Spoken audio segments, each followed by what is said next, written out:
In today's show, it's a mailbag episode. We got questions about Nasir Little's three-point shooting, Chauncey Billups' coaching through the first 10 games of the season, and turnovers. Welcome, Locked On Blazers. Let's get into it. You are Locked On Trailblazers, your daily Portland Trailblazers podcast. Part of the Locked On Podcast Network, your team every day.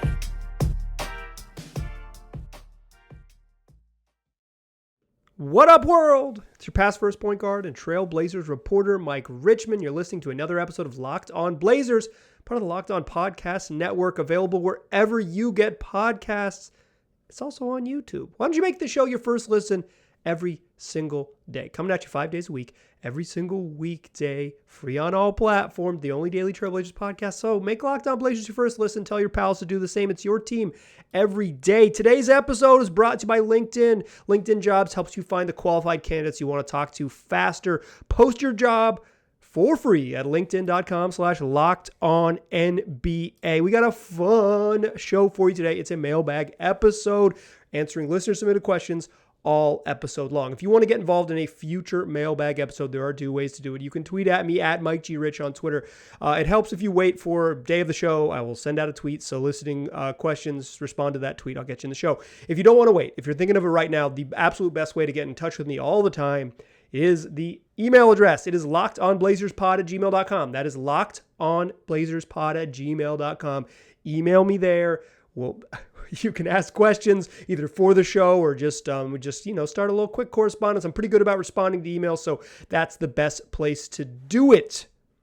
Let's get into it. We got questions. Let's just roll along with it. The first one comes from BMax at BMaxPDX on Twitter, who asks, "Are we kind of good?" Two things. One, this return of collective pronouns. Are we kind of good? Love to see the collective pronouns back on the show. And the answer is, and I think it's kind of the thesis to the whole sort of early season vibe with the Blazers is, this team might be kind of good. That might be real. They're 7-3. They've won a bunch of close games. As I mentioned on yesterday's show, like one possession games are typically toss-ups, but being in close games, particularly against good teams, which Blazers have done consistently, probably bodes well for this team just being competitive. Depending on how you slice it, they are near the top 10 in both offense and defense. According to Clean the Glass, they're just outside the top 10 in both. They profile as a pretty darn good team when Damian Lillard plays, and they've been even better. I just straight up think this team is good, and there's no reason to really think otherwise. Until things change. But for now, I think through the first 10 games, they're good. They're good. Next question comes from Dr. J, who asks, "Are we pushing the ball a little too much?" That's our second collective pronoun of the show. 2 shows, 2 collective pronouns. Are we pushing the ball a little too much? Specifically, it seems like we are falling in love with pushing to the rim even when we don't have numbers and thus some poor finishing. Yeah, Chauncey Billups has talked a little bit about this. I don't think Chauncey Billups is a big numbers guy. Like, I'm sure he has access to the numbers. He works for a basketball team that has a bunch of people employed in its analytics department. But Chauncey is not like someone who's going to be citing points per possession and stuff like that. But I'm sure he's aware of this. When he mentioned it, the Blazers were second in transition frequency and 28th in points per possession in transition. They were running a whole bunch, basically as often as any team in the league. Second most frequent transition team in the league, and they were not converting those. 28th and they're 26th. They are now running a little bit less. After 10 games, they are 10th in transition frequency, according to cleaningtheglass.com, the indispensable stats website from Ben Falk. My preferred stats website because it filters out garbage time. So, those last 11 minutes the Blazers bench played against the Suns bench, not really factored in here. We're not worried about that because it's not exactly indicative of like the Blazers at their best against a team at their best. 10th in transition frequency and 22nd in points per possession. They want to run and you want them to run, but they sometimes do get ahead of themselves. Like Josh Hart wants to push on 1-on-3 all of the time, 1-on-4, 1-on-5, not worried, loves to do it. It's just the way he plays. You don't really want to harness that. Jeremy Grant will push in transition. They'll get out and run with Shaedon Sharpe has had a couple that come to mind where he's just pushed because he's athletic, but hasn't, get to the rim and okay, there's a little bit too much congestion, a little too much traffic, and this is a missed layup. Like they've just had some, and you've seen it. I do think it's a tough balance to strike between telling a team to run, which you want them to do. Like, you really want them to play fast. I think getting out of their comfort zone as a half-court team and saying, run, like, please run and take advantage of opportunities to run is important. But, don't sometimes dial it back, sometimes run just to the point of getting into stuff and then reset, because you do have a pretty good half-court, a couple good half-court guys in Anthony Simons and Damian Lillard if they're on the court. So, yeah, I think that's a balance they'll have to strike. I don't want them to run less. You just want them to make more layups, but it's not that simple. Some of it is running too often. Some of it is skill set stuff. They don't have a bunch of above the rim flyer types, and some of it is probably just like they smoked a lot of layups early in the season, and these things will, they've slowly climbed up from being bottom 2 in the league to now bottom 8 in the league. I think if these numbers kind of meet in the middle and the Blazers run something like 12th most frequent and they score at like the 15th most points per possession, that type of balance is perfect for what you want them to be. Next question comes from Greek Krapod, at Greek Krapod on Twitter, who asks, should Nasir Little be getting more minutes? He looks really good shooting this season, really comfortable, and a smooth shot. Yeah, Nas only played 7 minutes in yesterday evening's game against the Miami Heat. He is playing significantly fewer minutes this season, down from 20, almost 25 to below 17 a night. He hasn't been the choice, and I'll talk about why he hasn't been the choice in a moment. Let's talk about the shooting, though. Nasir Little's 11 of 24 from 3 through 10 games. That's 2.4 3-point attempts per game. That's 45.8% from 3. That's 46%. He's only taken 45 total shots. That means more than half of his shots are coming from 3. He's kind of becoming a bomber from outside. Like, where he can get his offense is spacing around the 3-point line and taking mid-range pull-ups. He has not got to the rim nearly as much as you would like. He just hasn't been featured enough in the offense to really have those opportunities. He's a great straight line driver. He hasn't had a lot of those, but he doesn't have crazy wiggle, and he's kind of passed up the chaotic drive to the rim with, if there's a guy in front of me, I maybe don't have the juice, don't have the moves, don't have the wiggle to get past him. I'm just going to, particularly when he's dribbling with his left hand, I'm going to pull up from the mid-range. When Nas drives towards the foul line with his left hand, that's a pull-up. That is what he wants. That's a shot he can make, and it's good. I don't want him to change that, but maybe slightly less threes. Like, I think above 50% is probably too many for him, but if he's shooting 46%, I'm not mad. So maybe I'm wrong. Like, what I want is more rim attempts, period. I don't want to trade in the middies entirely. I don't want to jump the threes entirely, but if Nas could find a way to get some easier attempts at the rim, it would be nice. So really, we're talking about volume. And the volume comes with minutes. And I think why he isn't playing is because he is losing out those minutes to Justice Winslow. The Blazers went into this season with 3 guys who are going to be competing for minutes at the 3. I really talked myself into believing it would be Nasir Little. And you know who didn't listen to the pod? Because he knows better than I do, is Chauncey Billups. He went into training camp and said, Josh Hart's my 5th best player. He's the best option at 3. We're going to play him there. It's been a great decision. Josh Hart's been good. He said, Justice Winslow deserves a chance to start at the 3. He's been excellent. And Justice Winslow, while he has some kind of wonky offense, his defense, his ball handling, his passing is a huge, huge boon to this team. And I think that's why he's playing more minutes than Nasir Little right now. Justice Winslow's not a shooter, both in terms of volume and accuracy. He can take and make corner threes, but you really don't want him shooting very much, and defenses treat him like he's a non-shooter. But he can attack off the dribble. He does have a little more wiggle, and he's a much stronger ball handler than Nasir Little, and he's been a better defender. And that ability to switch to guard 1 through 5, and Justice Winslow has shown he can do that in a way that you hope Nasir Little could grow into. You hope Nasir Little grows into a guy who is guarding 1 through 5, who is, who has that defensive versatility and offers some outside shooting. Like, that's the ideal for him. But right now, Winslow's just way ahead of him. And on a team with limited ball handlers, and the Blazers are that, particularly when Keon Johnson is out of the rotation, the team with limited dudes who can handle and pass, having a guy like Justice Winslow in there is just more valuable because they need the skill set. They've been bringing Winslow in alongside Anthony Simons just because they need a second ball handler, and handle just isn't that strong. Justice Winslow, started some games at point guard. His skill set has been more valued by the coaching staff than Nas, and quite frankly, with good reason so far. I was not just hoping, I was pretty much a believer. I had talked myself into a Nasir Little breakout. It hasn't come. That's probably for a variety of reasons, quite frankly, but it's also true. Like it hasn't been there. He hasn't had the breakout you're looking for. And Winslow has been better. I will also say, with Trendon Watford back in the lineup, Nas's minutes are going to get pinched there soon because just with Trendon Watford offers a little bit of what Winslow does in terms of like DHO stuff. Like he can run dribble handoffs. He has some more passing chops and things like that. And he has a little, I don't know if his handle's like significantly stronger than Nas, but it's probably stronger than Nas's handle. Nas does not have a super tight handle right now. That ability to just be another ball handler out there, Chauncey Billups has gone with that. And Watford's inclusion has created a pinch in minutes that's only going to get more complicated when Gary Payton is available. It's just a real part of Nasir Little's grind to find minutes is that he's going to have to continue to shoot like he has. If he's a 45% three-point shooter, you got to find more minutes for him. And on nights when, say, there's, someone misses because of an injury here and there, or someone's in foul trouble, whatever it is, and Nas gets that 20-minute night, he needs to be awesome in order to, he needs to seize that opportunity because it is not going to be a lengthy visitor for him. All right, I got more questions for you in the second segment, but first, let me tell you about LinkedIn. Look, these days, every new potential hire can feel like a high-stakes wager for your small business. You want to be 100% certain that you have access to the best qualified candidates available. That's right. That's why you have to check out LinkedIn Jobs. LinkedIn Jobs helps you find the right people for your team faster and for free.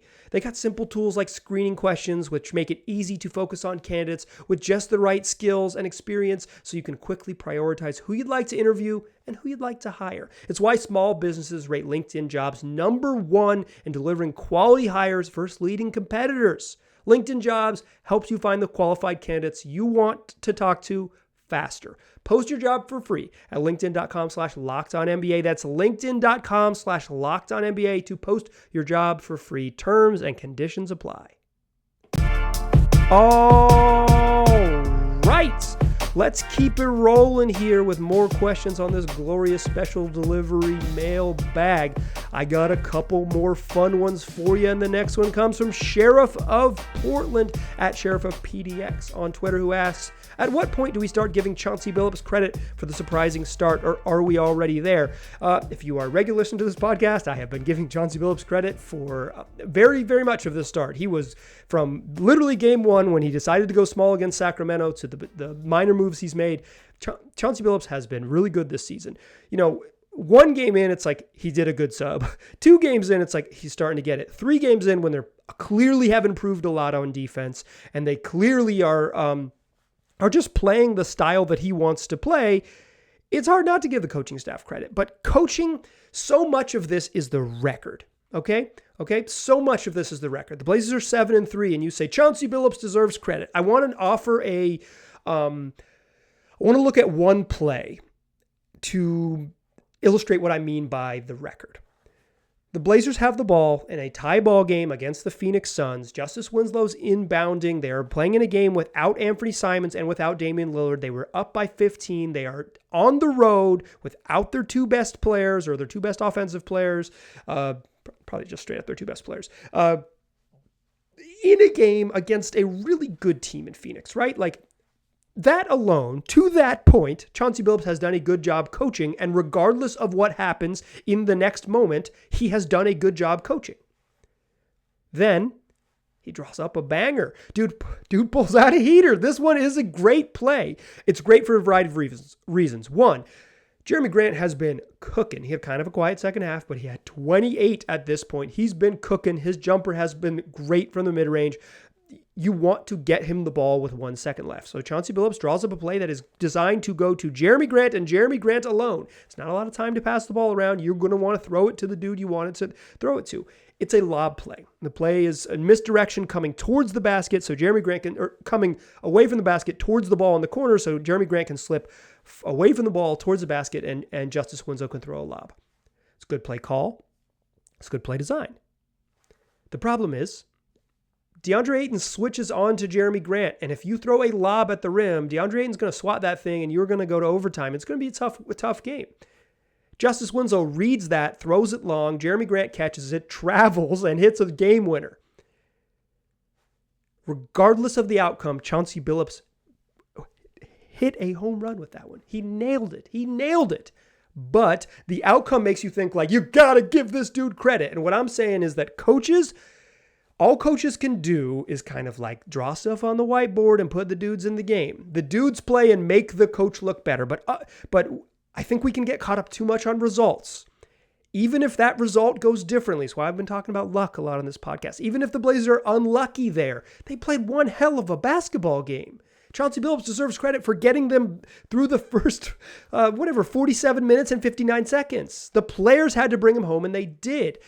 If Justice Winslow reads that differently and throws it out the rim, that is not a completed pass. If the refs called Jeremy Grant for a travel, which they're very unlikely to do in the final seconds of a game, it doesn't make what Billups did worse. And in general, I think that's what we get caught up on with coaching. They go 7-3, so Billups deserves credit. And I'm not even like talking at you, at Sheriff of PDX. I just want to like talk about sort of my philosophy of how we judge coaches in general. We can get caught up on the outcome of so much in basketball, right? If the Blazers are 5-5, Chauncey Billups has done a good job. If a couple bounces don't go their way, Chauncey Billups has done a good job. Players play. The coach does some stuff. He convinces guys to play hard. Let me back up a little bit. There's three things that can go wrong with a team. They can have a bad plan, they can have bad players, and they can have bad execution of the plan. I think the players are pretty good. I think Joe Cronin's done a good job. This is the are we kind of good thing. I think the plan is pretty good. And I think the execution has been pretty good. The first one is not on the coach, right? You just have the players you have. The second two are on the coach. Good plan, good execution of the plan. The execution is part players play, and part coach, getting them to buy into what the plan is. He's done those things. They play hard for him. They've made massive strides defensively, and they clearly care about being competitive on defense. The offense is lagging behind a little bit, quite frankly, to start the season, but I'm not super worried about it. I think they'll get there. I think a healthy Dame gets them where they need to go. I think if Anthony Simons gets rolling like I know he can, and shoots with a little more consistency, like they're going to be good on offense. I'm not worried about him. Chauncey Billups deserves credit because he's been really good, but if the Blazers were not 7-3, Chauncey Billups has still done a very good coaching job this year. He has done a good job regardless of the outcome. Our next question comes from Ball-as-Info or Ballas-Info. I'm going to go with Ballas-Info at Ballas_info on Twitter, who asks, a lot was made about the 4-game win streak last year at the All-Star break. A, quote, proof of concept, some called it. Based on this year, can we say that confidence in a very small sample size was well placed? Yes. And let me say, I didn't believe that nonsense, and I didn't believe that nonsense for a couple reasons. The Blazers beat the Lakers without Russell Westbrook. They beat a pretty mediocre Knicks team in an afternoon game that was pretty fun. They played well. They beat Milwaukee without Giannis Antetokounmpo. They played very well, and they beat Memphis, basically at full strength. Awesome win in Memphis to close heading into the All-Star break, and Memphis tried to win that game, and the Blazers were awesome. Justice Winslow was awesome. Yusuf Nurkic was awesome. Anthony Simons was awesome. Josh Hart was awesome. That's the core of this team in some ways. And I dismiss this. And I dismiss this because it's a tiny little sample size. It's games in February. Keldon Blevins hit 2 massive threes against the Lakers. This is like, this is the problem with judging any like sort of concept, proof of concepts, which I believe was both a Joe Cronin phrase and a Jason Quick phrase. But based on any four game stretch at any point in the season. And I will say this, I was wrong about that. I also was a little dismissive of this because Josh Hart only played the last 3 games. He only played against New York, Milwaukee, and Memphis. He was 11 of 21 from 3 during those 3 games. He was on a heater. Josh Hart hit more than half his 3-pointers across 3 games. Hit 11 threes in 3 games. Dude was on a heater. He was incredible in those 13 games he played for the Blazers last year. I really like Josh Hart. He's awesome. He's a really, really good basketball player. I didn't think he was going to shoot 55% from 3 this season, so I kind of dismissed this as like, yeah, hot shooting. That's how these games work. I was wrong about that. And I think what I misread, that the Blazers probably saw and I didn't, was that those guys Winslow and Hart and Nurk and Ant, but Winslow and Hart, like they just fit the plan. And so much of what was wrong with last year is that guys like Norman Powell and Robert Covington and Larry Nance, they just, for whatever reason, just either they didn't like the plan, didn't get along with how Billups was selling the plan, or just didn't fit the plan. They were not, Rocco is a better help defender than on-ball defender, and he was often miscast as like being the on-ball guy. I think that led to some clashes with him and Chauncey. He just didn't fit what they wanted to do. And sometimes guys don't fit. Sometimes good players don't fit. Larry Nance, really good, was not very good in Portland. There's kind of an unknowable part of that. And those guys fit. Winslow was the guy. Josh Hart was clearly, there were guys that fit what Chauncey wants to do. And I kind of dismissed that as team talk, as PR nonsense. I really did. And I was wrong about that. I have been wrong about small sample sizes in a variety of directions recently. I was wrong about that. I was wrong about preseason in the other direction. I am merely a person with opinions that tries to do my best to be clear about what my opinions are and back those up with some numbers and some research and a little bit of insider info that I can garner from being around the team. But I'm wrong about stuff, and I was wrong about this. This was, whether it was proof of concept or not, it was proof that the Blazers had added 2 players that absolutely fit what their coach wanted to do. And if they added a couple more guys around the margins, including Damian Lillard buying into the program, they knew they were going to be good. I didn't see it coming. They were more correct about that than I was. These are decision makers at an NBA level. I'm a dude podcasting in his basement. Great looking basement, though. I'll tell you that. Great looking basement. All right. Let's come back in the third segment, answer more questions about this team and where they're at. But first, this show is brought to you by BetOnline. It's the fastest and easiest way to bet on all of your sports action, whatever you're looking for. BetOnline is your number one source for betting info, stats, news, and analysis. You can get the latest odds and trends for every professional and amateur league out there, from football to basketball, from soccer to esports. They've got it all at BetOnline. Listen, it's just the fastest and easiest way to get all of your betting needs met. So head over to the website today and use your mobile device if you're not a computer person. That's BetOnline, where the game starts. Still a pass first point guard. I'm still Mike Richmond, and you are still listening to Locked On Blazers. We are still rolling along in our mailbag segment. We got a couple more questions to close the show. This next one comes from Tyler Sporting, at Tyler Sporting.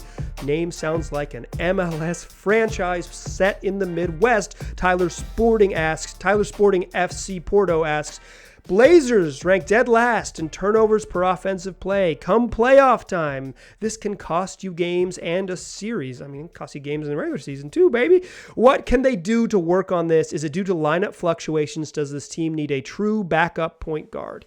So according to Clean the Glass, again, indispensable stats website, I'm going to, if I give you stats like team stats, they're going to be from Clean the Glass. I'll cite it, though, because I want to cite my sources here. It matters to me. The Blazers are turning the ball over on 17.6% of their possessions. They're 30th in the league. Also, I would be remiss if I didn't mention this. Sean Highkin over at the Rose Garden Report has covered the turnovers thing a bunch. He's written about it a bunch, twice in the last 4 games or something like that. Go read Sean's work, subscribe to his work, listen to his podcast. Like, he's been on this. He's been all over this. So I'm going to add to the conversation as opposed to like, I'm not breaking any ground here. This is this certainly something covered by the Blazers media, recently covered by whatever, shout out to Highkin. I think the problematic turnovers are the careless ones. And you'll see it, like Dame's had like at least one a game, it seems like, where he just throws like a soft cross-court pass and that one's not going anywhere. Ant had a really bad one in the third quarter last night that he just tried to throw from the corner to the top of the key at like 2 miles an hour. And Jimmy Butler saw it the whole way and ran the other way for an easy dunk. Those you can clean up, right? Like those are like, okay, don't throw that pass. Or like when you're watching film, you got to throw this pass hard. Like if you're trying to make this skip, you're trying to, not one pass away. Like you're trying to skip stations, you've got to put some mustard on that. Like you got to throw it hard. You got to make passes with a purpose. Blazers have had some turnovers where they just kind of like, dribble the ball out of bounds, some just careless stuff. And Billups has talked about that. Those I think you can clean up. Those are like, hey, just let's cut out the dumb turnovers. That probably gets you out of the cellar. That probably means you're not 30th in the league in turnover percentage. 17.6% is the percentage of plays, offensive plays the Blazers are turning the ball over. And it's like, way too many. Clearly way too many. The worst in the league. I think this has to do mostly with skill set. Like you can put it on lineup fluctuations. And I think some of it is like Keon Johnson had a 6 turnover game in there. Sure. Playing him like a ton of minutes at point guard is maybe a way to end up with some turnovers. Shaedon Sharp's 19. He's going to turn the ball over. Nurk has always been kind of a turnover guy, but like some of it is just lack of true ball handlers. Anthony Simon's not an elite ball handler yet. He needs to get there. Something easy to probably to shore up in the offseason. There's a lot of example of guys really tightening their handle. Probably Paul George is maybe the best example of someone who like couldn't dribble and now is a very good ball handler. He can get there. Like I'm not saying like Ant will never be there, but he's not a very good ball handler right now. Like I mentioned earlier in the pod, they're putting Justice Winslow on the court because they need a second ball handler. But there's not a lot of lineups where the Blazers have like a bunch of dudes who are good ball handlers, good passers. I think Jeremy Grant, as good as he's been, is not a very good playmaker. He's had he makes some very obvious stare down type turnovers where it's like, I'm going to drive, I'm going to throw it to the corner, drives, throws it to the corner. And it goes about how you think it will go. So some of it is just skill set. Lack of true ball handlers outside of Damian Lillard. Damian Lillard facing double teams with trying to pressure the ball because they know that there's lack of ball handlers. Not a lot of great high level passers. Like the Blazers don't have a bunch of plus passers. Not terrible in that regard by any means. Josh Hart can pass. Just Winslow can pass. Nurk can pass, but he's prone to turnovers. Anthony Simons has made big strides in terms of his playmaking skills.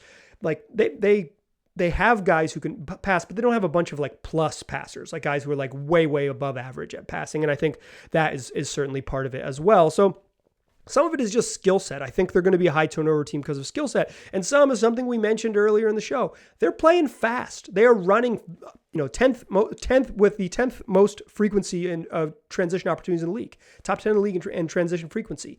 They were even higher than that before. They've dropped to 10th from the top 5 for most of the first half of this season, first half of the first 10 games, first 5 games, what I'm looking for. Throwing out a lot of numbers, getting tripped up here. But they were running about as much as anyone in the league. That's going to be more turnovers. You play fast, you're going to turn the ball over. Teams that play super slow tend to have a low turnover type teams because they get into what they want to get into and they get shots up.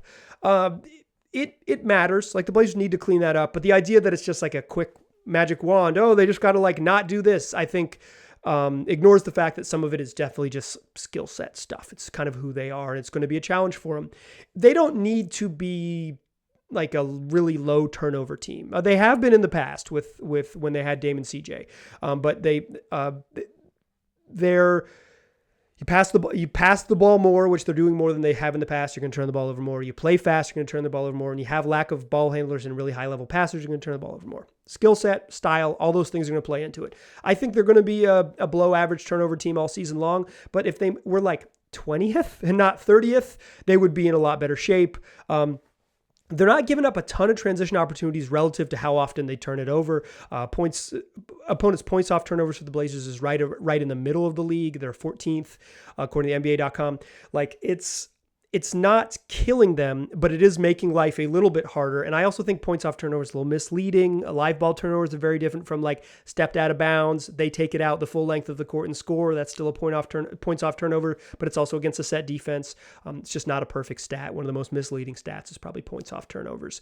So in general, I think they need to get a little bit better. I don't think they're going to get dramatically better, but if they're a little bit better, if they're turning the ball over, say 5% less, massive increase, they'll be a better team on both ends because of it. Final question of the show comes from Matt J. Brown at Downtown Golf on Twitter, who asks, who's going to make the next winning buzzer beater? Isn't that the most fun part of the season? Is that 2 of the last 3 games the Blazers have had won the game as the buzzer sounds? Like how freaking entertaining is this team? They've just been incredible. So much fun. There was a stat from ESPN Stats and Info that the last time the Blazers had two games in a single season in which there were 2 buzzer beaters were when Brandon Roy beat the Rockets on that 38-footer from the left wing where he did the pull his jersey thing after Yao Ming damn near won it for the Rockets. And then later that spring, that was the second game of the season in October. And then later that spring, Brandon Roy had a bucket to beat the Knicks. Against the Nate Robb Knicks. It's pretty rare to have those in a season. That was in the 08-09 season. That's a long time ago. That's 15 years ago. Just doesn't happen very often. So I'm going to say the next person to do it, and this is really going out on a limb, is Damian Lamont Ollie Lillard. But I think the really special part about this season is that the Blazers have won games with Anthony Simons hitting a runner over Mikal Bridges, Jeremy Grant hitting a layup in traffic over Anthony Davis and LeBron James, Jeremy Grant hitting a baseline fadeaway as the buzzer expired, and Josh Hart hitting a corner three as the buzzer sounded. None of those are Dame. None of those are Dame. You know who's getting their wrist tapped? Everyone but Dame. There was a question that I didn't do for the show. Was has Dame time become collective? Certainly the idea of sharing the wrist tapping has spread across the team and they're having a whole bunch of fun. But I think it speaks to what they've been, the connectedness and the sort of the resiliency is that they're winning games and making, Dame is trusting his teammates. He's letting them go when they need to go, and they have come up big and scored. I mean, one of those game winners, Dame didn't even play, so I don't know if he gets credit for that one, but it speaks to the strides that they've made, that they're winning games in the final seconds, and it isn't just heroics from a dude who's used to being a hero.